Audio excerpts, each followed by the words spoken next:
Hello everyone, कैसे हो आप लोग। आई होप आप सभी अच्छे हो, अगर आपकी प्रिपरेशन भी अच्छी चल रही होगी।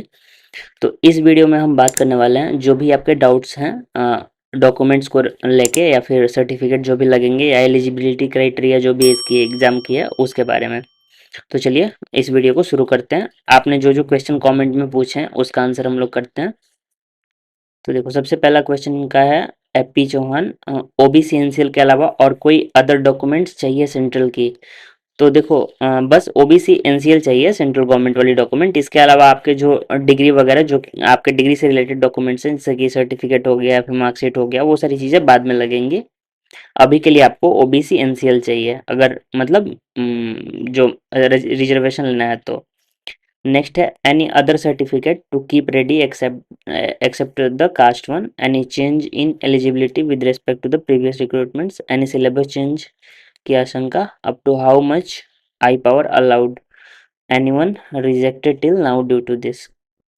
देखो, ये तो पता नहीं कोई रिजेक्ट हुआ कि नहीं, लेकिन पावर का तो ऐसा कुछ मेंशन नहीं किया। बस विजन जो है ना, वो लोग बोलते हैं कि एक आंख में जो होना चाहिए वो आई थिंक 6/6 होना चाहिए, दूसरा अप टू मतलब 6/9 तक एक्सेप्ट करते हैं।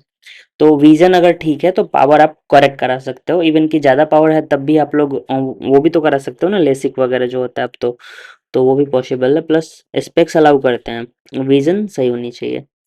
नेक्स्ट है एनी सिलेबस चेंज। तो देखो, सिलेबस चेंज का ऐसा कुछ तो नहीं है और अचानक से ऐसे रैंडम चेंज करना भी नहीं चाहिए, तो इसकी कोई अभी आशंका नहीं है। Any change in eligibility criteria, नहीं ये भी नहीं है, जो पहले थी वही है। और सर्टिफिकेट रेडी क्या रखना है, तो देखो कास्ट सर्टिफिकेट रेडी कर लो। और कास्ट सर्टिफिकेट एक्चुअली देखो, अगर एससी एसटी के लिए है तो कास्ट सर्टिफिकेट है, अगर ओबीसी के लिए है तो वो एनसीएल है, non creamy layer certificate. OBC के कास्ट सर्टिफिकेट से काम नहीं चलेगा, उनको एनसीएल बनवाना पड़ेगा। जो कि बनेगा आप जब बाकी के 3 डॉक्यूमेंट रेडी करोगे, आपका residence certificate, caste certificate and income certificate, उन तीनों को मिला के फिर आप अप्लाई करोगे एनसीएल के लिए, तो वैसे आपको बनवाना पड़ेगा। तो एनसीएल कंपलसरी है अगर ओबीसी है तो। और इसके अलावा अदर सर्टिफिकेट अभी अभी तो रेडी कोई नहीं रखना है, लेकिन जब डीवी आएगा तब रेडी रखना होगा। नेक्स्ट है कास्ट सर्टिफिकेट की नीड होगी ना, या और कोई भी सर्टिफिकेट की नीड होगी। और ग्रेजुएशन डिग्री अलाउड है, मार्कशीट से काम चल जाएगा डीवी के टाइम, यही डाउट है बस। देखो, डीवी के टाइम मार्कशीट से आपका टेम्पररी हो सकता है उस टाइम काम चल जाए, लेकिन वो लोग आपको टाइम दे देंगे, फिर आप सर्टिफिकेट लेके उनको सबमिट कर देना। वैसे भी देखो, प्रोविजनल डिग्री आपको मिल जाएगी, आपका जो भी कॉलेज होगा वो अगर ओरिजिनल डिग्री नहीं भी देंगे टाइम पे तो प्रोविजनल डिग्री पक्का दे देंगे। आप लोग अप्लाई कर लेना टाइम से, जैसे एग्ज़ाम खत्म होगा ना, एग्ज़ाम खत्म होते ही फाइनल सेम का रिजल्ट आएगा, वैसे ही आप लोग अप्लाई कर सकते हो प्रोविजनल डिग्री के लिए। एक एप्लीकेशन देके तो मिल जाती है जल्दी से। तो डीवी तक वो सारा चीज़ रेडी कर लेना। नेक्स्ट है एससी कैटेगरी का सर्टिफिकेट कब चाहिए होगा, and if you are in age relaxation criteria then will you be counted in only that category और इन जनरल ऑल्सो। देखो, एज रिलैक्सेशन आप ले लिए ना, मतलब आप तो चलेगा ना कैटेगरी में ऑलरेडी। एज रिलैक्सेशन नहीं लिए रहते, आप 27 से नीचे होते हैं तो फिर जनरल में काउंट होते हैं।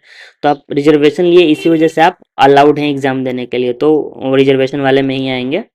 और नेक्स्ट एससी कैटेगरी का सर्टिफिकेट, देखो ऐसा मतलब कैटेगरी तो चेंज होने वाली चीज़ नहीं है, लेकिन फिर भी बोला जाता है यही है कि आप मोस्ट रिसेंट मतलब रखो, यानी कि जैसे फाइनेंशियल ईयर चेंज हुआ है ना, आप 1 अप्रैल के बाद का अभी अप्लाई कर लो, काफ़ी टाइम है, तो ऐसे आप अप्लाई कर सकते हो।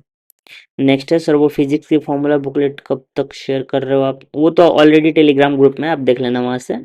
नेक्स्ट है should I ready the OBC NCL certificate by the time I fill the form और I can do it before document verification if I clear the exam. देखो, अभी रेडी कर लो, क्योंकि अगर एग्जाम में जैसे मांग दिया, जैसे कुछ कुछ पिछले साल तो मान लो काम चल गया ऐसे भी अगर किसी का, तो इस साल कुछ अगर चेंज हो जाता है तो ऐसे केस में कुछ भी हो सकता है। तो आपके पास मान लो अभी टाइम है, तो अप्लाई करने में कुछ नुकसान थोड़ी है।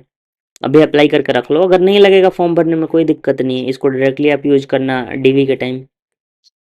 आई होप आपको ये क्लियर होगा।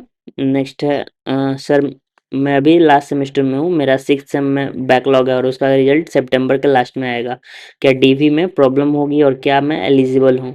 देखो, मतलब ऐसा तो कुछ ये नहीं है कि आप एलिजिबल नहीं हो, क्योंकि आपका जो फाइनल रिजल्ट उस टाइम तक आप एग्ज़ाम दे लोगे। और रिजल्ट भी सितंबर तक आप बोल रहे हो आ जाएगी, तो सारा चीज़ होते होते देखो टाइम तो चला ही जाएगा उतना तक। और अगर थोड़ा अर्ली डीवी के लिए बुला भी लेते हैं तो उस केस में आप उनसे टाइम ले सकते हो, एक्सटेंशन ले सकते हो थोड़ा सा, और डॉक्यूमेंट उनको अवेलेबल करा सकते हो। बाकी थोड़ा बहुत अगर कॉलेज में आपका जैसे बात कर लेना, वो लोग जब भी ये सारा चीज़ क्लियर हो वो लोग जल्दी जल्दी आपका ये डॉक्यूमेंट वाला प्रोसेस कर दें। तो टोटल हमारे पास ये क्वेश्चंस थी जिनका हमने आंसर किया है। इसके अलावा अब इस रिलेटेड कोई आपको दिक्कत नहीं रहनी चाहिए। बाकी एलिजिबिलिटी क्राइटेरिया हर बार वाली है, और जो सिलेबस है अभी वो भी हर बार वाला जो रहता है वही है। बाकी और कोई तो डॉक्यूमेंट की रिक्वायरमेंट मेजरली अभी नहीं है, लेकिन फिर भी जितना पॉसिबल हो डॉक्यूमेंट जो आप अभी रेडी कर सकते हो रेडी करके रखो, उससे मतलब बेटर रहेगा आपका उस टाइम पे। तो आई होप आपको ये सारा चीज़ क्लियर होगा। तो चलिए इस वीडियो को यहाँ पे समाप्त करते हैं, मिलते हैं आपसे अगले वीडियो में।